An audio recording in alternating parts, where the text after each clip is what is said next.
them here under vacuum.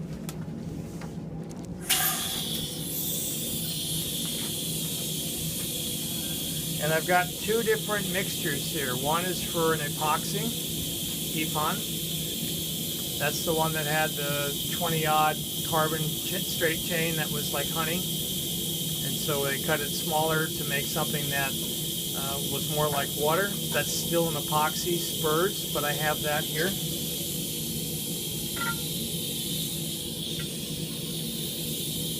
So you need to read the bottles. This one is DDSA, that's in the EPON. We've got a DMP30, that's in the EPON.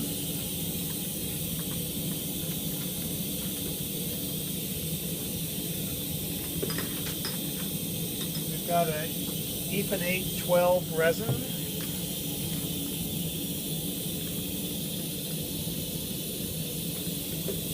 We've got a DER 736, that goes in the spurs. We've got ERL, that goes in the spurs. And I think it's NMA that we have that goes in the EPON. There's a, I didn't put this down on anything.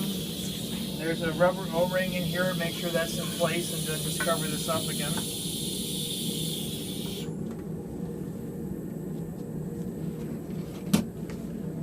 Now the recipe's here on the door. So this is the one I use. Here, this one is volumetric for the spurs, so you would weigh it out on the scale. I hate to have people do it that way because invariably they'll drip the plastic onto it. Any place where the plastic falls, even though you wipe it up, you need to use some high concentration alcohol so that you get it up, because otherwise it leaves like a sticky residue. You can always tell who's not been careful with the stuff, because if you pick up a piece of glassware that somebody's washed and it's still sticky, that's got residue from the plastic that someone very carefully wore gloves with, so they didn't get it on themselves, but they put it on the glassware so that everybody else who touches it, thinking that they're just going to get a beaker to put some distilled water in, so for that you wouldn't necessarily put a glove on, and now has been exposed to this material.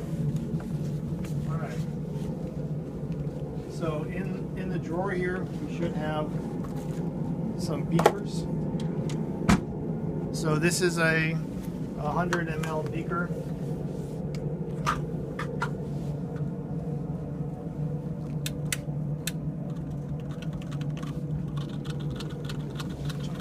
Alright, and so we need 25 and 3/10s, and my electronic pipette is not in the drawer.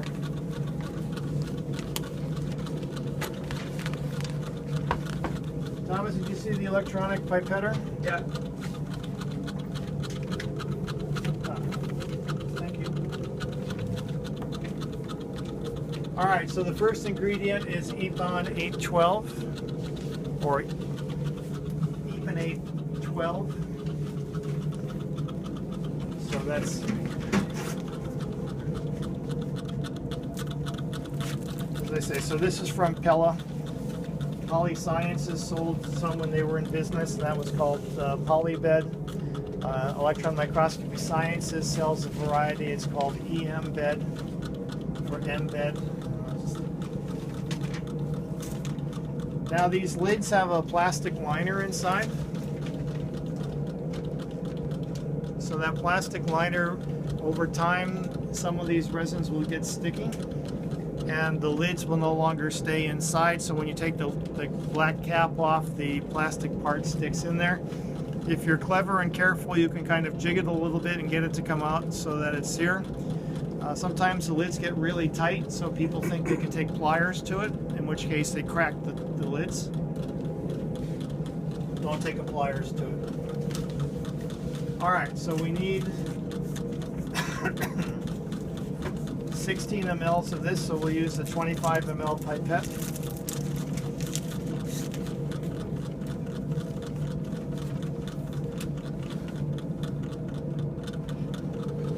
these pipettes are calibrated in both directions, so you can either read them displacement from the top, or you can read volume sucking up from the bottom.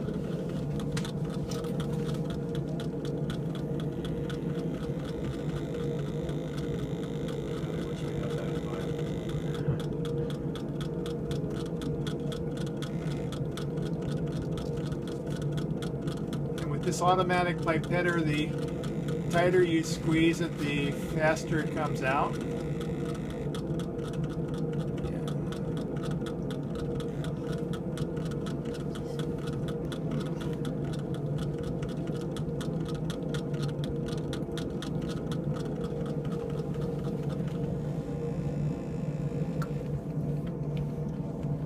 And so you want to kind of brace your hand against the cabinet here so that you can let it drain a couple of times.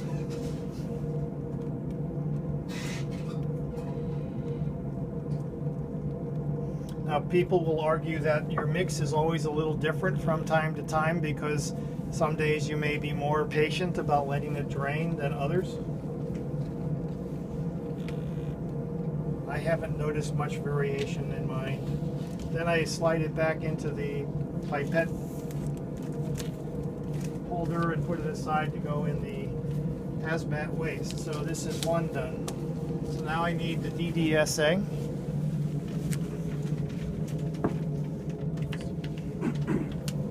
The DDSA is like honey. It's very, very slow. Viscous. Do they recycle those pipettes? No, because they're chemically contaminated.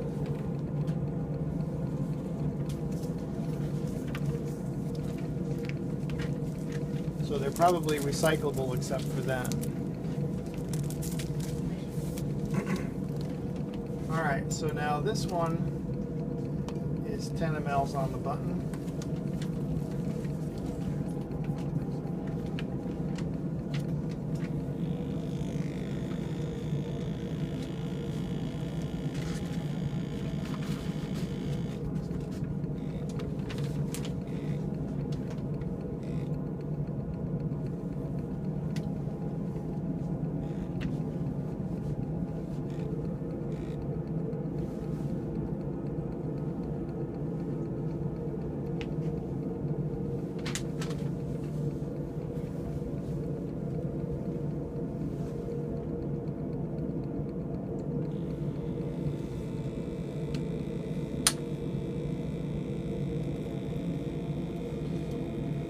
These components have different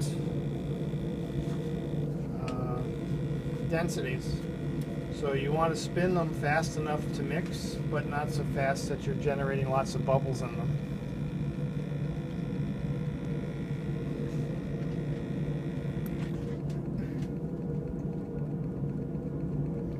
And this is the one where you need to leave it. One of the grad students who was here one time, she'd actually taped them to the cabinet. She just let them sit for a while over here until they had slowly drained out. So you can see that we're going to have in this pipette almost an ml of this stuff because it's so slow to come down.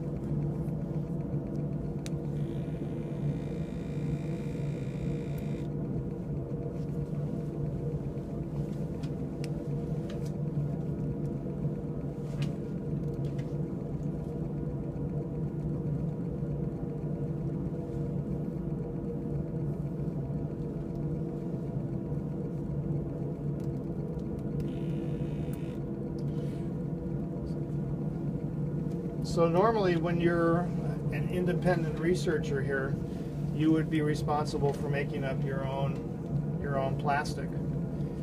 Thomas and I will take all the fun of that out and have the stuff ready for you.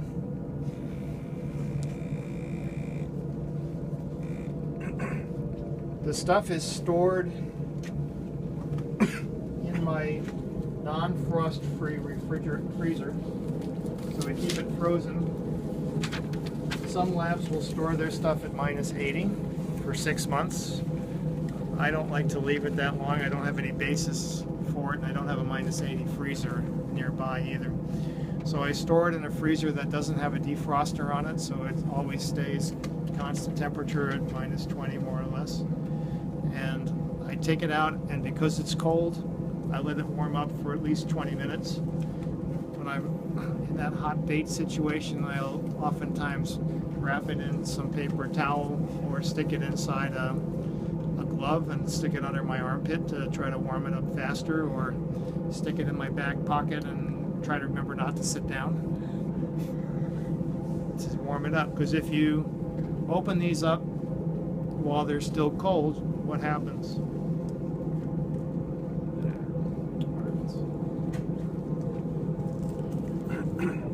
Moisture from the air. You get moisture from the air inside the container because of the temperature. So there's a lot of argument about water in your mixtures, and the problem is I can take this 30 mLs and I can add an ml of water and it will polymerize no problem. If you don't dehydrate your samples perfectly, then you say, well, you know, it'll still polymerize with some water in it, but in your tissue it's probably in the part of the cell, perhaps it's in a vacuole or something where it's more than evenly dispersed among 1 ml and 30. And so that's where you're liable to have a situation where that part of the tissue didn't polymerize as firmly as it might, and so now you've got something that's softer than the surrounding tissue. You know that you have to change your knife angle for different block hardnesses. Well, imagine when you can't do that because your tissue is got 2 different hardnesses in it. So this is a major problem when you have blocks that are unevenly polymerized. That's why you want to make sure you get this well mixed. Make sure that you polymerize it to the max and that your pieces aren't too big, that you didn't take too many shortcuts, because if you don't get good exchange going on, then it won't polymerize evenly either, because you'll have some that are 99% plastic and the other that are 100% plastic, and so maybe there'll be a slight difference in hardness there. Alright, so then I need another one of these. So that was 10 mLs of that one, and then I need the NMA.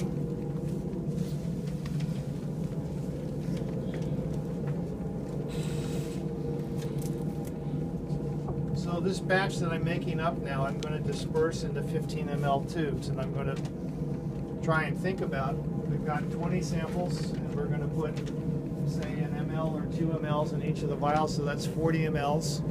So of that 40 mLs, we need to have, say, 45 mLs, because it's easier math.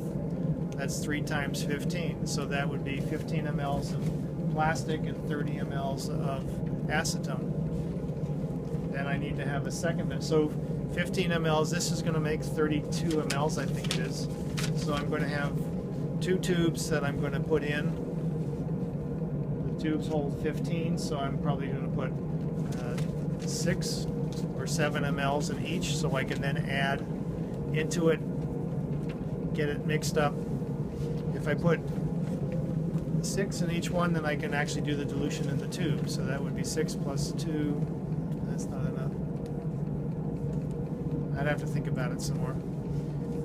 So I'll set them out so I won't just store all of it in one tube or in 2 tubes. So I'll have one tube that's only got, say, 5 mLs, because with that I can get 15 mLs of solution, which would be enough to do several samples if I have them.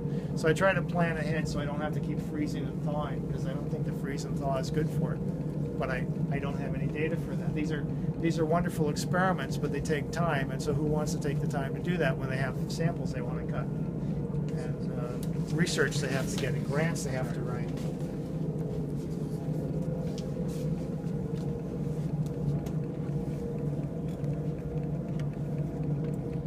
So this is a bottle that somebody took the pliers to. I was able to steal this from another empty bottle, but it's not the same kind of cap.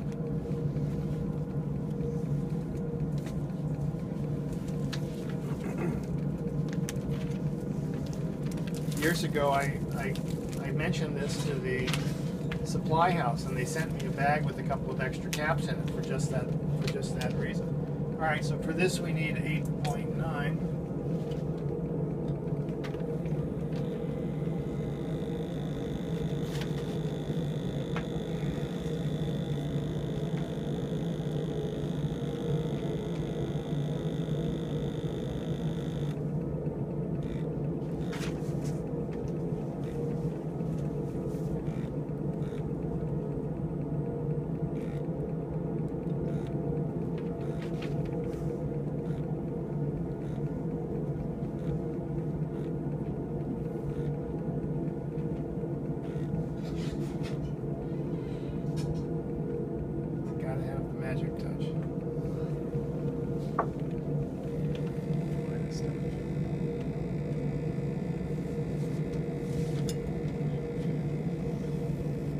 So by changing these ratios, if you look at this chart, this is showing you how you can change it from firm to hard, soft, rapid cure for the spurs.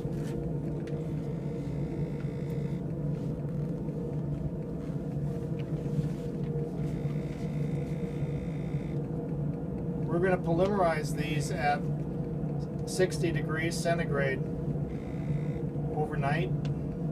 Because it's calculated so that it's going to go to completion, we could leave them over the weekend, or if you suddenly got called out of town, then you could leave them a week, 2 weeks in the oven at 60, it wouldn't matter. If you're in a real hurry, you can polymerize them at 100 degrees for an hour.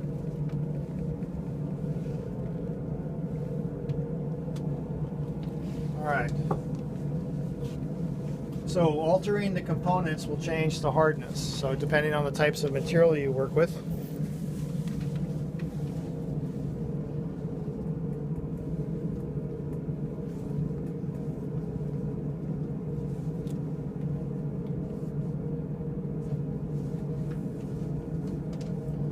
All right, so this last ingredient is an amine called DMP30 for short. Smells like rotting fish. This one is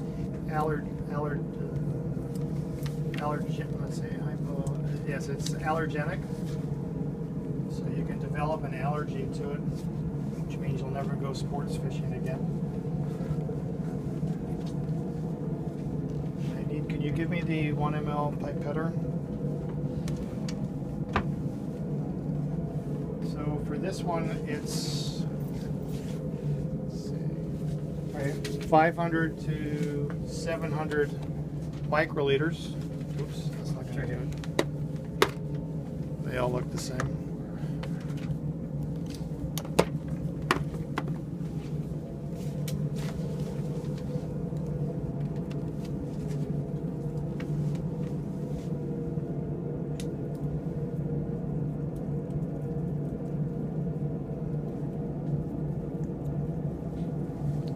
So I usually put 600 as a happy medium in between 5 and 7.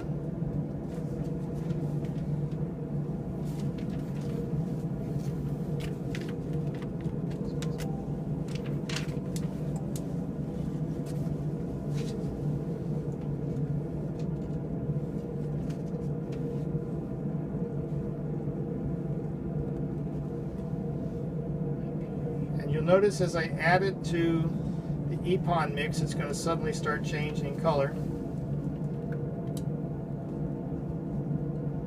and it's going to get a deep kind of smoky orange.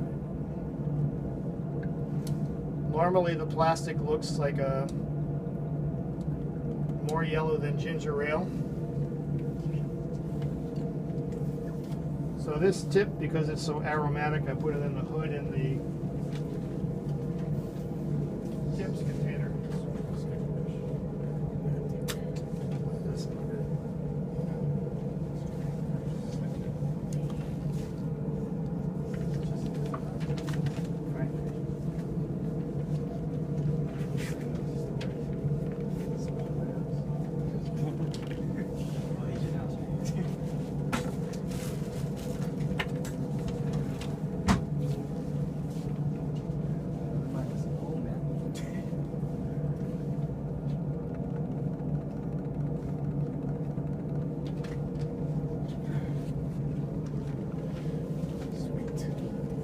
So that's the mix.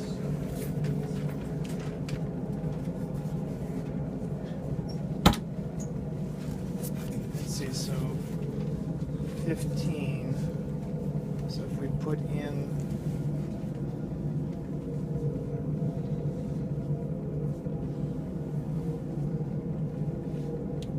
what did I say? I said for the first day we needed, say, 1.5 to 2 mLs in times 20, so that's 30 mLs.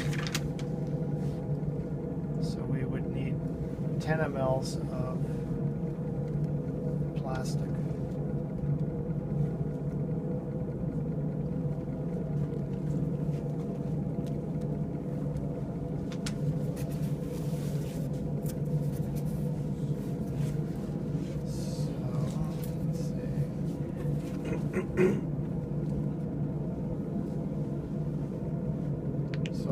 5 and 5.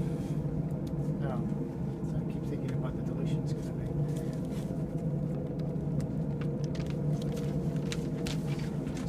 30 mils, 10 mils of plastic. I'm just trying to think of the best way to distribute it. So we'll need 10 mls of plastic, then we'll need 20 mls of plastic. So that's going to make 30.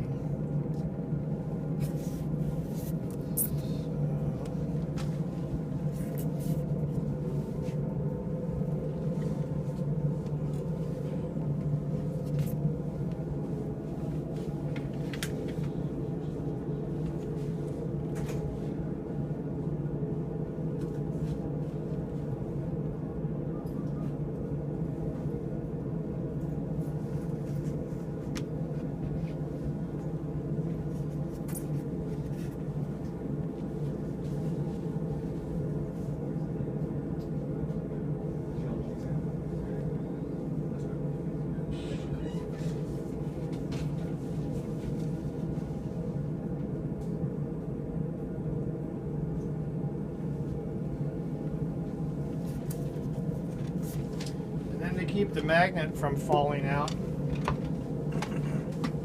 It's the old trick of using a magnet to catch a magnet. So you just put a magnet on the bottom of your container and then you don't have to worry about it falling out.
So this last one is just going to be what's left over.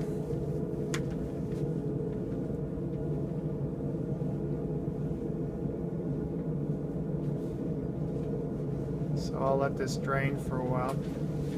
So now you've got these contaminated plastic, liquid plastic containers. So what can we do with them to clean them up? We can drain them as best we can and then put them in the oven and polymerize them. Once they're polymerized, the stuff isn't hazardous anymore. It's just hard plastic. The stir bar, you're not going to try and clean it or anything. It's Teflon coated. So you're just going to put it in the oven with the minimum amount of plastic on it and then polymerize it. And then when it's hard, then you can take it out of the oven and tap it a couple of times. A little plastic disc with the stir bar embedded on the side of it will fall out. And then you just gently flex the pieces until you get the magnet to pop out. So I used to have like 40 of these magnets that I ordered multi-years ago. And now I'm down to about 2 or 3. Now they've gotten really expensive. Alright, so that's how you prepare the plastic. Now the bottles you're going to rewrap with parafilm, put them back in the desiccator or the vacuum chamber, and you leave them under vacuum at room temperature. I've got some backup bottles for the stuff that gets used the fastest, i.e. the EPON, the 16 mLs every time. So I've got that in the freezer, and so when I know we're getting low on it, I'll take it out of the freezer like the day before and just let it sit at room temperature all day before I let anybody use it to make sure it's good and warm. And then it will replace the bottle that's being used up. So these are being stored at room temperature. And depending on how fast you go through them, you can keep them for multiple years as long as you keep them dry. The DMP is supposed to have a shelf life on it, but I've never noticed it. don't get differences in my block polymerizations. So they have another compound now that they say is better than DMP. It's BMD.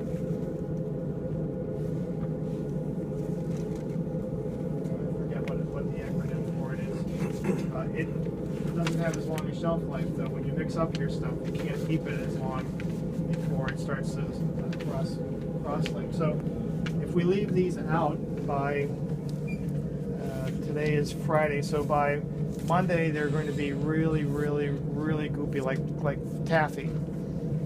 But you still could salvage your sample out of it, but you'd be really pushing it. If you came in on Sunday, you might be able to get it out more easily, and then just transfer it into a fresh container. Once you leave your vials in there, though, then it starts to harden, then that's it, and it's glass. You can't break it, because then you get all these little glass fragments, and the glass fragments will then ruin your knife edge.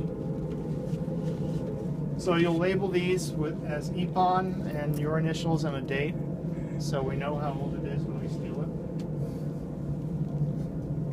Okay, so that's the plastic. Now the dehydration.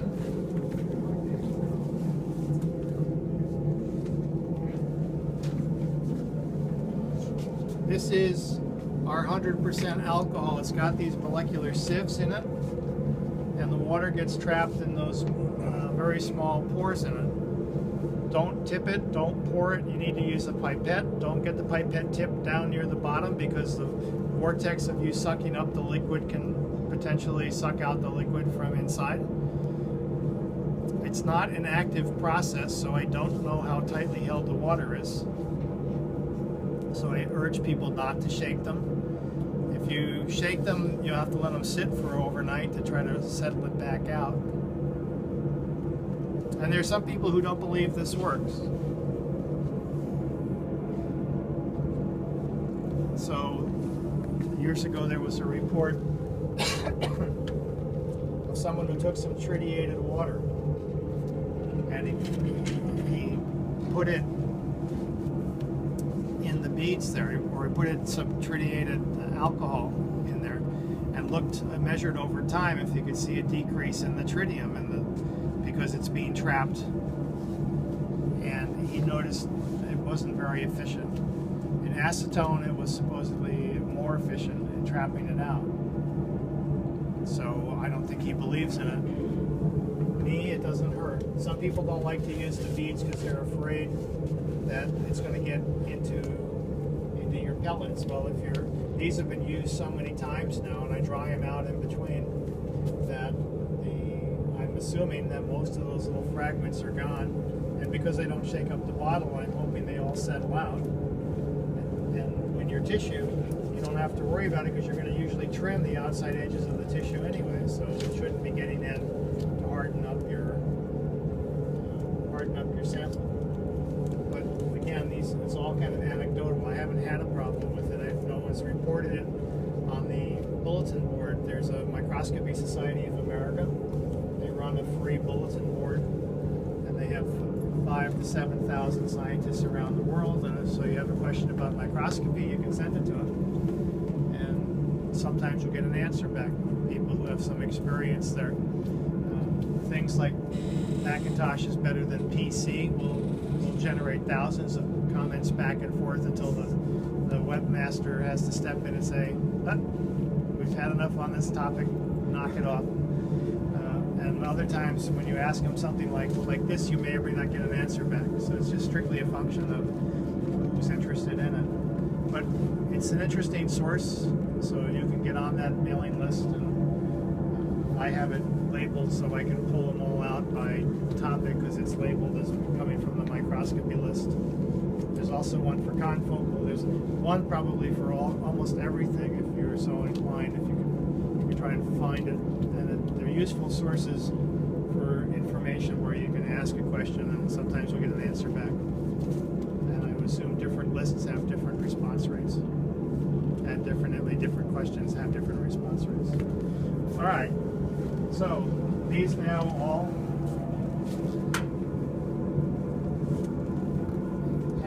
are sitting in the osmium. The light should be off because it's light sensitive.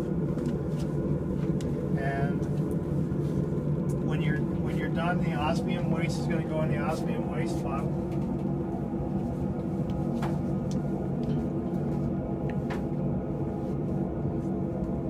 So this one is our osmium waste.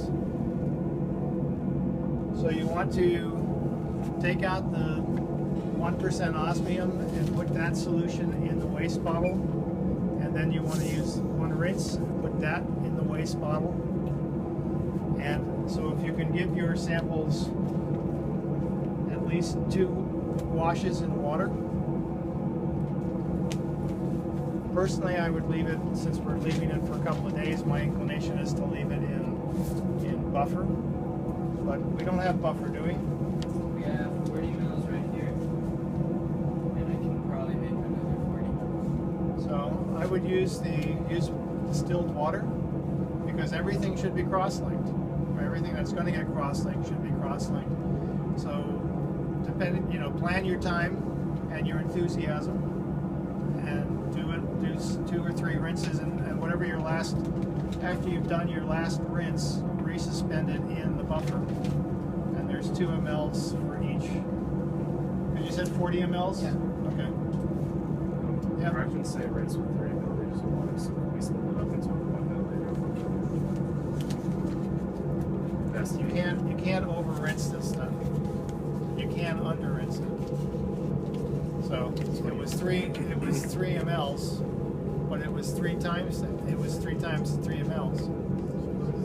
That kind of thing. So there was multiple rinses. You want to wash out the chemical, because if you leave the chemical in, it can still react to light. And when it reacts with the light, it converts from a clear to a black precipitate.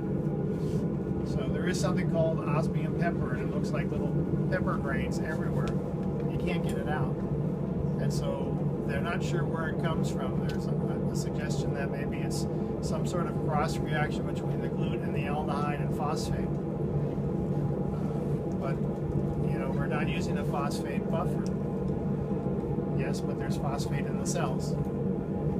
So nobody, as I say, nobody knows. They kind of wave their hands about it. So lots of rinses, and even sometimes with lots of rinses kind of a thing, you may still end up with it. Maybe we had the lights on a type of a thing. Maybe, I don't know.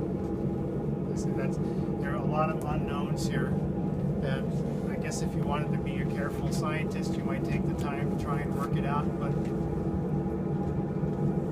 it's annoying in your pictures because it's everywhere, but unless you're doing immunoreactions, and in an immunoreaction, you're going to have antibody with little particles of gold attached to them. So you wouldn't want osmium particles, but osmium really knocks the heck out of antigenicity. So you wouldn't use osmium anyway. So for that reason, you'd want to try to avoid it. But there is a way to use a fixation where when you're trying to do your labeling for antibodies, you would do a light fixation so as to change as little as possible. Then you would embed, and then you would slice, and the slicing would then open up access into the surface of the slices. An alternative would be to incubate your samples before you did your complete fixation. The problem with that is the membranes are intact, and so your antibody is not going to penetrate the intact membranes. So there's a procedure where you can soak your tissues in saponin, which makes holes in membranes that reseal. So that would allow, say, nanoparticles of gold to get in through those pores created and attach to your antigen. You would then do a silver reaction to make the gold particles get big enough to see, because the nanoparticles are less than a nanometer in size. And so you want to grow them up big enough so you can see them. So you have to get them inside, then you would grow them, and then you would do a harsh fixation with glutaraldehyde and osmium. So in that case, if you had your fixation peppers, you'd have to worry about distributions of particles, and are those little peppers small enough to not be confused with the size of your gold particles. And if you're really clever, you can do it in a 2-step process. So your first round of gold particles gets enlarged twice, and your second antibody gets enlarged once.